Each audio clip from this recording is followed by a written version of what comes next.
ಅಕ್ರಮ ಸಕ್ರಮದ 7,000 ರೈತರಿಗೆ ಸಿಗಲಿದೆ ಸರ್ಕಾರಿ ಭೂಮಿ. ಇಲ್ಲಿದೆ ಇದರ ಸಂಪೂರ್ಣ ಮಾಹಿತಿ. ನೀವು ಚಾನಲ್ಗೆ ಹೊಸಬರಾಗಿದ್ದರೆ ಸಬ್ಸ್ಕ್ರೈಬ್ ಆಗಿ ಮತ್ತು ವಿಡಿಯೋ ಇಷ್ಟ ಆದರೆ ಲೈಕ್ ಮಾಡಿ. ರೈತರೇ ನಮ್ಮ ದೇಶದ ಬೆನ್ನೆಲುಬು. ಕೆಲವೊಂದು ಕಡೆ ಜಮೀನಿಗೋಸ್ಕರ ಅಣ್ಣ ತಮ್ಮಂದಿರ ನಡುವೆಯೇ ಜಗಳಗಳಾಗುತ್ತವೆ. ಇನ್ನೂ ಕೆಲವು ಕಡೆ ಜಮೀನು ಇಲ್ಲದ ರೈತರು ಉಳುಮೆ ಮಾಡಲು ಜಾಗವನ್ನು ಹುಡುಕುತ್ತಾ ಕೆಲವೊಂದಷ್ಟು ಅರಣ್ಯ ಪ್ರದೇಶಗಳನ್ನು ಒತ್ತುವರಿ ಮಾಡಿಕೊಂಡು ತಮ್ಮ ಜೀವನವನ್ನು ಕಟ್ಟಿಕೊಂಡಿರುತ್ತಾರೆ.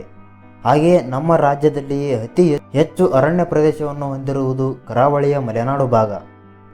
ಇಲ್ಲಿಯ ಜನರು ಸುಮಾರು ವರ್ಷಗಳಿಂದ ತಮ್ಮ ಜೀವನವನ್ನು ನಡೆಸಲು ಅಲ್ಲಿರುವ ಅರಣ್ಯವನ್ನು ಒತ್ತುವರಿ ಮಾಡಿಕೊಂಡು ತೋಟಗಳಿಗಾಗಿ ಪರಿವರ್ತಿಸಿಕೊಂಡು ಬೆಳೆಗಳನ್ನು ಬೆಳೆದುಕೊಳ್ಳುತ್ತಿದ್ದರು.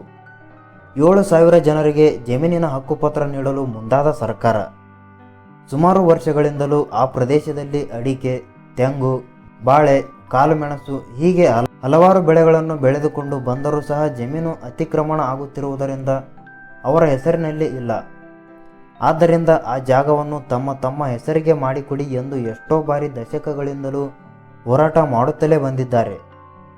ಆದರೆ ಇದೀಗ ಈ ಹೋರಾಟಕ್ಕೆ ಒಂದೊಳ್ಳೆ ಸಮಯ ಕೂಡಿ ಬಂದಿದೆ. ಈ ಹೋರಾಟದ ಫಲವಾಗಿ ಇದೇ ತಿಂಗಳು 7,000 ಜನರಿಗೆ ಜಮೀನಿನ ಹಕ್ಕುಪತ್ರ ನೀಡಲು ಸರ್ಕಾರ ನಿರ್ಧರಿಸಿದೆ. ಇನ್ನು ಇದರ ಕುರಿತು ಸುದ್ದಿಗೋಷ್ಠಿ ನಡೆಸಿ ಮಾಹಿತಿ ನೀಡಿದ ಅರಣ್ಯ ಇಲಾಖೆಯ ಸಚಿವರಾದ ಈಶ್ವರ್ ಖಂಡ್ರೆ, ಸರ್ಕಾರವು ಹಕ್ಕುಪತ್ರ ನೀಡಲು ಕೆಲವೊಂದು ನಿಯಮಗಳನ್ನು ಮಾಡಿದೆ. ಆ ನಿಯಮದಡಿ ಇರುವ ಜಮೀನುಗಳಿಗೆ ಮಾತ್ರ ಹಕ್ಕುಪತ್ರ ನೀಡಲಾಗುವುದು ಎಂದು ತಿಳಿಸಿದರು. ಇನ್ನೂ ಕೆಲವು ಪ್ರಭಾವಿ ವ್ಯಕ್ತಿಗಳ ಜೊತೆ ಕೈಕುಲುಕಿ ಎಷ್ಟೋ ಅರಣ್ಯ ಪ್ರದೇಶವನ್ನು ಕಂದಾಯ ಪ್ರದೇಶವನ್ನಾಗಿ ಮಾಡಿಕೊಂಡಿದ್ದಾರೆ. ಈಗಾಗಲೇ ಸಾವಿರಾರು ಹೆಕ್ಟರ್ ಅರಣ್ಯ ಪ್ರದೇಶ ಒತ್ತುವರಿಯಾಗಿದೆ. ಅದರಲ್ಲೂ ಬೆಂಗಳೂರು ಸಮೀಪದ ಕೊತ್ತೂರು ಪ್ರದೇಶದಲ್ಲಿ 400 ಎಕರೆ ಅರಣ್ಯ ಒತ್ತುವರಿಯಾಗಿತ್ತು. ಅದನ್ನು ಸಂರಕ್ಷಣೆ ಮಾಡಲಾಗಿದೆ. ಪ್ರಭಾವಿಗಳು ಅವರಿಗಿರುವ ಅಧಿಕಾರವನ್ನು ಬಳಸಿಕೊಂಡು ಅರಣ್ಯ ಪ್ರದೇಶವನ್ನು ಕಂದಾಯ ಭೂಮಿಯನ್ನಾಗಿ ಮಾಡಿದ್ದಾರೆ ಎಂದು ಖುದ್ದಾಗಿ ಸಚಿವ ಈಶ್ವರ್ ಖಂಡ್ರೆ ಅವರೇ ತಿಳಿಸಿದ್ದಾರೆ. ಇನ್ನು ಇದಕ್ಕೆ ಸಹಾಯ ಮಾಡಿದ ಪ್ರಭಾವಿ ವ್ಯಕ್ತಿಗಳ ಮೇಲೆ ಕಠಿಣ ಕ್ರಮ ಕೈ ಜರುಗಿಸಲಾಗುವುದು ಎಂದು ತಿಳಿಸಿದ್ದಾರೆ. ಅರಣ್ಯ ಭೂಮಿಯನ್ನು ಒತ್ತುವರಿ ಮಾಡಿಕೊಂಡಿರುವವರಿಗೆ ಸಿಹಿ ಸುದ್ದಿ.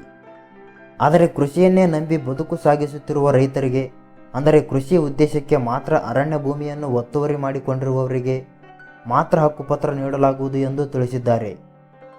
ಇನ್ನು ಇದರ ಅಡಿಯಲ್ಲಿ ಲಕ್ಷಾಂತರ ಜನರು ಅರ್ಜಿ ಸಲ್ಲಿಸಿದ್ದಾರೆ. ಇನ್ನು ಕೆಲವರು ಅವರ ಹತ್ತಿರ ಸಾಕಷ್ಟು ಜಮೀನು ಇದ್ದರೂ ಸಹ ಬೇರೆ ಬೇರೆ ಉದ್ದೇಶಕ್ಕಾಗಿ ಅಥವಾ ಉದ್ಯಮಕ್ಕಾಗಿ ಬಳಸುವ ಉದ್ದೇಶದಿಂದ ಒತ್ತುವರಿ ಮಾಡಿದವರು ಸಹ ಸೇರಿದ್ದಾರೆ. ಹಾಗಾಗಿ ಎಲ್ಲ ಅರ್ಜಿಗಳನ್ನು ಬಹಳ ಗಮನವಿಟ್ಟು ಪರಿಶೀಲಿಸಬೇಕೆಂದು ಸಚಿವರು ಅಧಿಕಾರಿಗಳಿಗೆ ಆದೇಶ ನೀಡಿದ್ದಾರೆ. ಕೇವಲ ಕೃಷಿ ಉದ್ದೇಶಕ್ಕಾಗಿ ಮಾತ್ರ ಆ ಜಾಗವನ್ನು ಬಳಸುತ್ತಿದ್ದು ಕಳೆದ 3-4 ತಲೆಮಾರುಗಳಿಂದ ಅದೇ ಜಮೀನು ಬಳಸುತ್ತಿದ್ದರೆ ಮಾತ್ರ ಅಂಥವರಿಗೆ ಈ ಹಕ್ಕುಪತ್ರ ದೊರೆಯುತ್ತದೆ ಎಂದು ಸಚಿವರು ತಿಳಿಸಿದ್ದಾರೆ. ಹಾಗೆ ಬಹಳ ಮುಖ್ಯವಾಗಿ ಒತ್ತುವರಿ ಮಾಡಿಕೊಂಡ ಜಮೀನನ್ನು 1983ರ ಅರಣ್ಯ ಸಂರಕ್ಷಣಾ ಕಾಯ್ದೆಯಡಿ ಪ್ರಕಾರ ಸರ್ಕಾರ ವಶಪಡಿಸಿಕೊಳ್ಳಲಿದೆ. ಈ ಮಾಹಿತಿಯ ಬಗ್ಗೆ ನಿಮಗೆ ಏನೆನಿಸುತ್ತದೆ ಕಮೆಂಟ್ ಮಾಡಿ ಮತ್ತು ವಿಡಿಯೋ ಇಷ್ಟ ಆದರೆ ಲೈಕ್ ಮಾಡಿ.